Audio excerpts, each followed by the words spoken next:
নমস্কাৰ অসমবাসী ৰাইজক অসমীয়া জনাক চেনেললৈ স্বাগতম জনাইছোঁ। ফ্ৰেণ্ডছ, মানুহ এজন মৰাৰ পিছত যেতিয়া মানুহজন কবৰ দিয়া হয়, তাৰ পিছত কবৰস্থানৰ পৰা মানুহজন জীয়াই উঠিব পাৰে নেকি? কেতিয়াবা ভুলবশতঃ জীয়াই থকা মানুহ এজনক মৃত বুলি ভাবি কবৰ দিয়া হয় নেকি?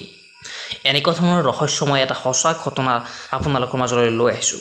গতিকে পলম নকৰি চাওঁ আহক আজিৰ ভিডিঅ'টো।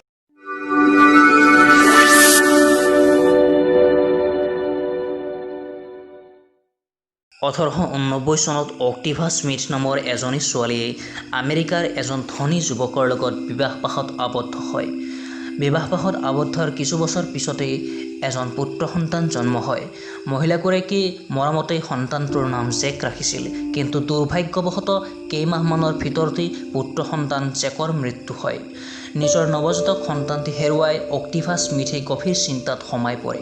তেওঁ গভীৰ চিন্তাত সোমাই পৰি লাহে লাহে শাৰীৰিক আৰু মানসিকভাৱে দুৰ্বল হৈ কমাত পৰে। ডক্তৰৰ অশেষ প্ৰচেষ্টাতো অক্টিভিয়া সুস্থ হৈ নুঠিল। অৱশেষত ডক্তৰে অক্টিভিয়াক মৃত ঘোষণা কৰিলে।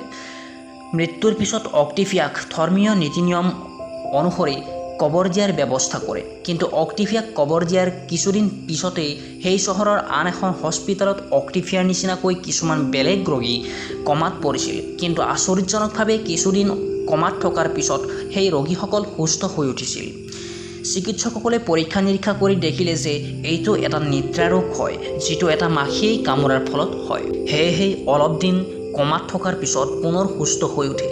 যেতিয়া এই খবৰটো জেমছে পালে, তেতিয়া তেওঁৰ মনলৈ এটাই ধাৰণা আহিল যে তেওঁৰ পত্নী অক্টিভিয়াৰ লগতো এই ঘটনাটোৱেই ঘটিছিল নেকি।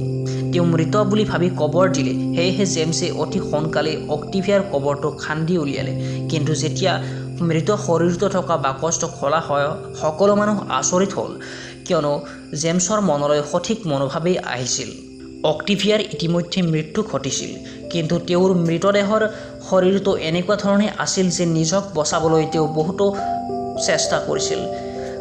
মৃত শৰীৰটো থকা কাঠৰ বাকচটোৰ দৰ্জাখনত নখৰ চিন আৰু তেজৰ দাগ আছিল, আৰু অক্টিভিয়াৰ হাত আৰু নখবোৰতো আঘাতৰ চিন আছিল। সম্ভৱ যেতিয়া অক্টিভিয়াৰ হোছ আহিছিল, তেতিয়া কাঠৰ বাকচটোৰ দৰ্জাখন খুলিবলৈ অশেষ চেষ্টা কৰিছিল। সেইবাবেই হয়তো হাত আৰু নখত আঘাতৰ চিন দেখা গৈছিল। কিন্তু তেওঁৰ এই প্ৰচেষ্টাত তেওঁ সফল নহয় মৃত্যুবৰণ কৰে। ফ্ৰেণ্ডছ, এনেকুৱা ধৰণৰ ঘটনা আমাৰ সমাজতো অজানিতে ঘটি আছে নেকি? বাৰু এয়া যি কি নহওক, এই ভিডিঅ'টোৰ যদি পাৰ্ট 2 চাব বিচাৰিছে তেন্তে কমেণ্ট বক্সত কমেণ্ট কৰি জনাব। আজিলৈ এইখিনি। এনেকুৱা ধৰণৰ ভিডিঅ' প্ৰতিদিনে উপলব্ধ হয় কেৱল অসমীয়া জনাক চেনেলত। গতিকে চেনেলটো ছাবস্ক্ৰাইব কৰিবলৈ নাপাহৰিব। ধন্যবাদ।